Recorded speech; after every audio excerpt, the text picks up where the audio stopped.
सफल होगी तेरी आराधना। माधव, तुम्हारा दिमाग खराब हो गया है क्या?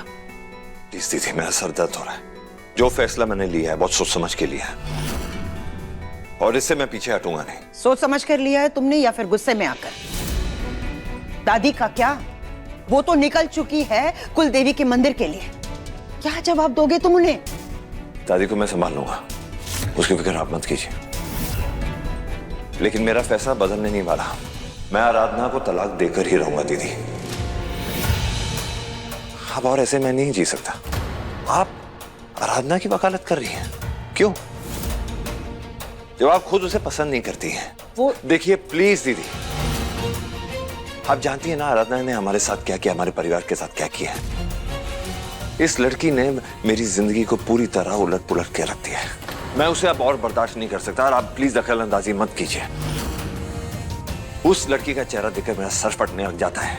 बर्दाश्त नहीं कर सकता उसके चेहरे को। माधव, समझने की कोशिश करो। ये सब कुछ आराधना की वजह से नहीं हो रहा है, बल्कि सिर्फ इसलिए हो रहा है क्योंकि तुम्हारी तबीयत ठीक नहीं है। तुम पूरी तरह से ठीक नहीं हुए हो माधव, और खुद के लिए थोड़ा सा वक्त तो दो। फिर तुम क्या?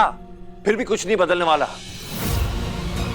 प्लीज दीदी, हाथ जोड़ता हूं मैं आपसे, इसमें दखल अंदाजी मत कीजिए आप। ना वो बदलने वाली, ना उसकी हरकतें बदलने वाली है। मेरी दामिनी को मारा है उसने और उस दुख से मैं कभी उबर नहीं पाऊंगा। ठीक है, तुमने फैसला ले लिया है, पीछे भी नहीं हटोगे। दादी फोन कर रही है, तुम खुद अपने मुंह से बोल दो कि तुम कुल देवी मंदिर नहीं जा रहे हो, आराधना को तलाक दे रहे हो।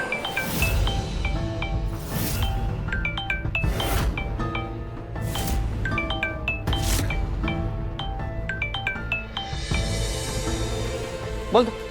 माधव, हम आधे रास्ते पहुंच चुके हैं, तुम लोग निकले हो या नहीं? दादी वो, अरे बाकी बातें बाद में करना, जल्दी से मंदिर पहुंचो, पूजा का मुहूर्त शुरू होने वाला है। क्या हुआ, चुप क्यों हो गए? बताया क्यों? बता दूंगा, सही वक्त पे सब कुछ बता दूंगा। और वैसे भी मेरी जिंदगी है, मेरे फैसले हैं, आपको इससे क्या लेना देना? आप दखल अंदाजी मत कीजिए।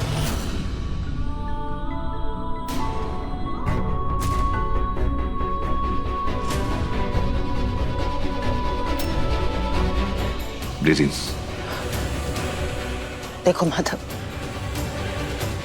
मैं तुम्हारी बड़ी बहन हूं, समझ सकती हूँ। मैं तुमसे सिर्फ इतना ही कहना चाहती हूँ कि तुम देविका की बातों में आ रहे हो। मेरी शादी भी अधूरी थी, प्रशांत से मैं भी नाराज थी, लेकिन वो इंसान मेरी जिंदगी में रहे या ना रहे मुझे कोई फर्क नहीं पड़ा। लेकिन तुम्हारे साथ ऐसा नहीं है माधव। आराधना तुम्हारे दिलो दिमाग में बसी हुई है, उसकी बातों का, उसकी हरकतों का असर पड़ रहा है तुम्हारी जिंदगी में, और वो हमें नजर भी आ रहा है। कोई राह चलता इंसान हमारी जिंदगी के फैसले को नहीं बदल सकता, कोई हक नहीं रखता है वो। लेकिन हाँ, वो इंसान हमारी जिंदगी में बदलाव ला सकता है जो इंसान हमारी जिंदगी में मायने रखता हो। शायद इसी वजह से माधव तुम अपने इस फैसले से बहुत परेशान हो। तुम ना अपने दिमाग से सोच रहे हो, दिल से नहीं। खैर, बाकी तुम्हारी जिंदगी है, हम दखल देने वाले होते कौन है? आगे तुम देख लेना और संभाल लेना।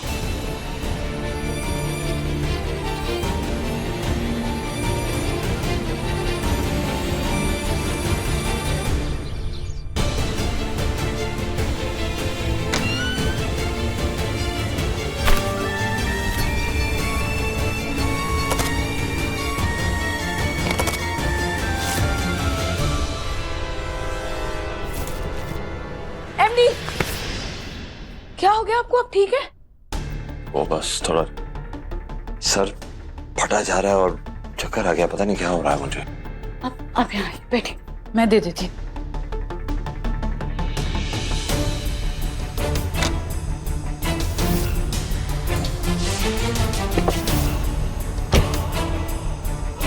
एमडी, प्लीज आप ना शांत हो जाइए। डॉक्टर ने आपको स्ट्रेस लेने से मना किया है। आपने दोपहर की भी दवाई मिस कर दी थी ना, इसीलिए आपका सर दर्द हो रहा है। दीजिए। मैं जानती हूँ आप जैसे भले और अच्छे इंसान के लिए इतना मुश्किल फैसला लेना आसान नहीं था। उसकी वजह से नहीं देवका, बस इस वजह से कि आज कितनी बदतमीजी से मैंने मेनका दीदी से बात की है, और अभी सबके सामने। लेकिन मैं क्या करता, वो बार बार उसकी तरफदारी कर रही थी, मेरी बात सुनने को तैयार नहीं थी। I had no choice. हाँ एमडी, पर इसमें गलती आपकी नहीं है। ये सब कुछ उस आराधना की वजह से हो रहा है। इस घर के हर रिश्ते में दरार डाल रही है। पहले उसने मेनका दीदी पर इल्जाम लगाया, मुझ पे उंगली उठाई। ये लड़की कुछ भी कर सकती है एमडी। एमडी, एक बार ये डिवोर्स हो जाएगा ना, फिर आप देखिएगा सब कुछ अच्छा हो जाएगा।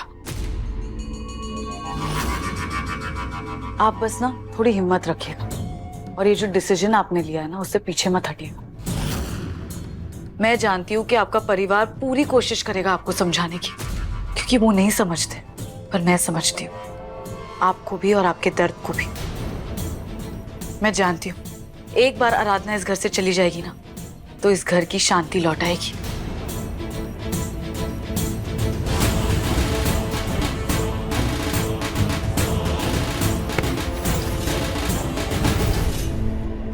Thank you Devika, thank you so much. कितना सोचती हो ना तुम हमारे बारे में, लेकिन सच में तुम्हारी ये बातें सुनकर ही मेरा सर दर्द थोड़ा कम हो गया है। कितनी फिक्र है तुम्हें मेरे विनायक की, इस घर की। तुमसे थैंक यू कहना चाहता हूँ, so thank you. I know कि दादी ने बहुत कुछ कहा है तुम्हें, लेकिन फिर भी तुम्हें बुरा नहीं लगा। तुम यहीं रुकी हो, और आज तुम्हारी प्रार्थनाओं की वजह से मैं भी ठीक हूं।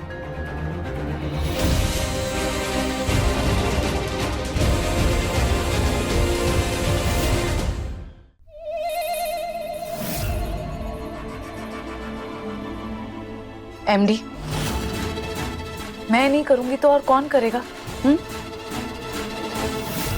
दामिनी दी के जाने के बाद एक मैं ही तो हूं जो आपको इतने अच्छे से जानती हूँ। कॉलेज से मैं आपके साथ हूं ना।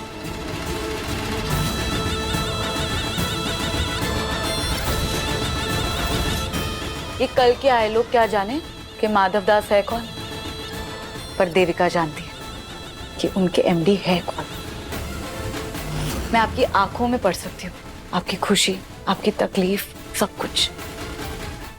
और मैं जानती हूँ कि आपका ये जो फैसला है ना, बिल्कुल सही है। और हाँ, मैं आपसे ये वादा कर रही हूँ, जब तक आप बिल्कुल ठीक नहीं हो जाते ना, मैं कहीं नहीं जाऊंगी।